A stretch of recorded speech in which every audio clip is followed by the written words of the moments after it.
He dreams of soaring with the birds in an aircraft built with his own 2 hands. 12 other aircrafts he has built before have all failed to take off. He hopes things will be different this time, the 13th time.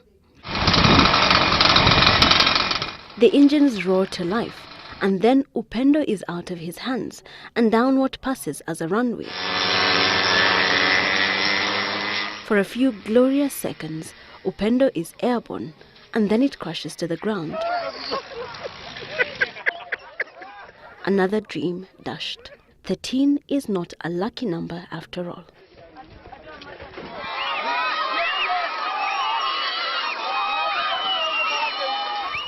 And when the time came, the homemade plane was towered by a car to gain the required speed to take off, but seemed to be more obsessed with the ground than the air, failing to take off.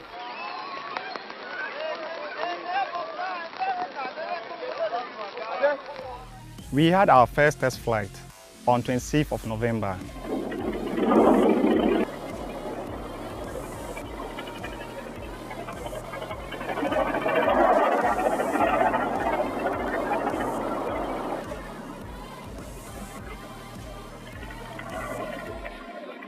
We tested the speed of the aircraft and it was okay.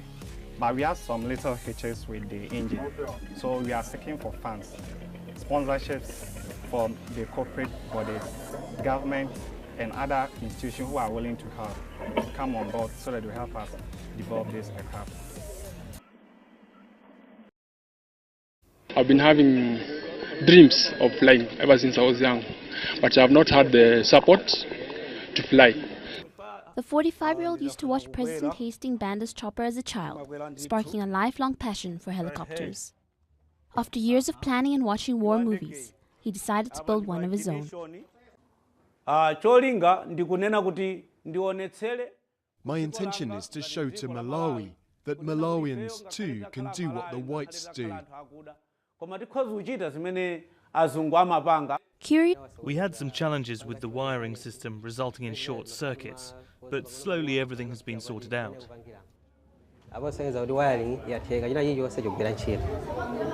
Felix is eager to take to the skies, but he's been warned against taking a test flight before the Civil Aviation Authority's approval. If his first flight is successful, Felix will be flying into the history books with his homemade helicopter and his sky-high ambitions.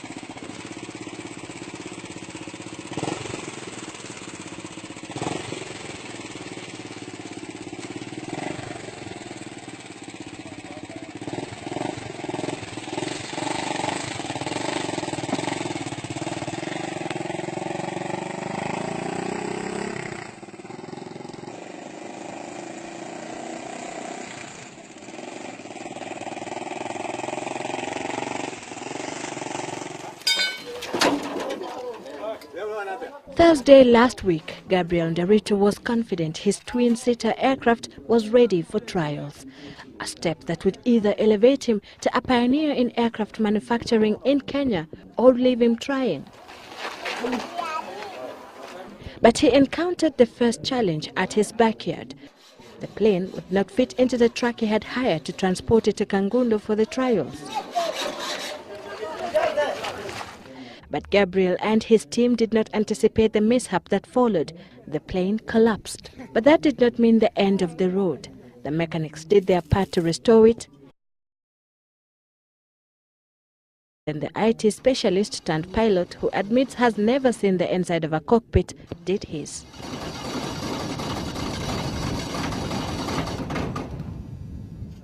The second and third day ended without much success. But by Sunday, the team had done everything in their power to get this plane powered by a Toyota NZE engine and a chloride oxide battery to make sure it would fly. Even if we are able to make it 3 feet or 4 feet, we believe we will have moved a big step. So in a spirited mood, they gave the aircraft the push they thought it needed to gain momentum for takeoff. A crowd had formed, anxious to see a potentially historic moment. But just when it seemed ready to take the leap, it diverted from the runway and collapsed once again. Gabriel was heartbroken, but surprisingly, his spirit was unbroken. I'll go back to the drawing board and design the landing gear better, and also study a little bit more about the landing gear. According to his judgment, the problem lies in the rear wheels.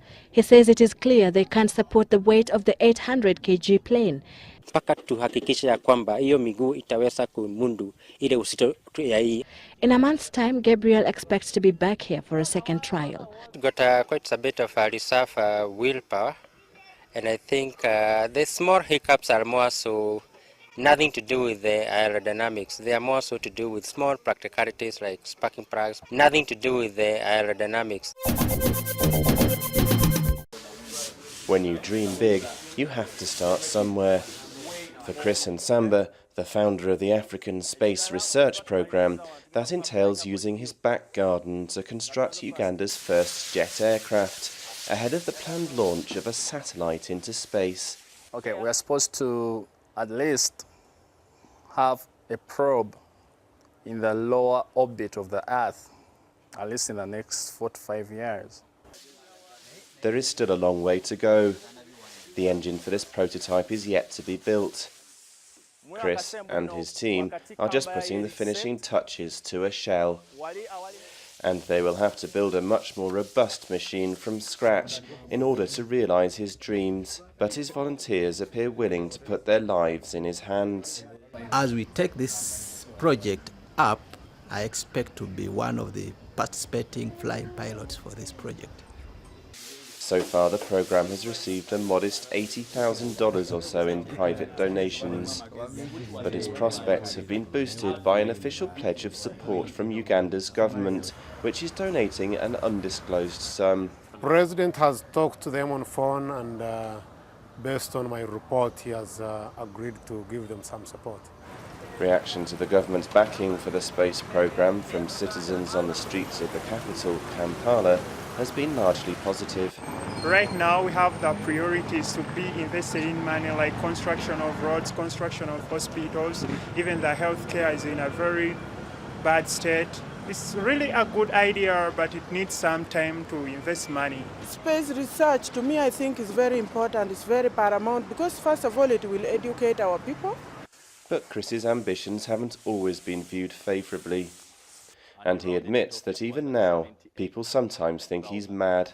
When we are done with our work, when we are done with our project, it does the talking on our behalf. So that's not really an issue of being called crazy. The development of a thick skin leaves Chris confident that he can deal with the many ups and downs that will surely confront him in the years ahead.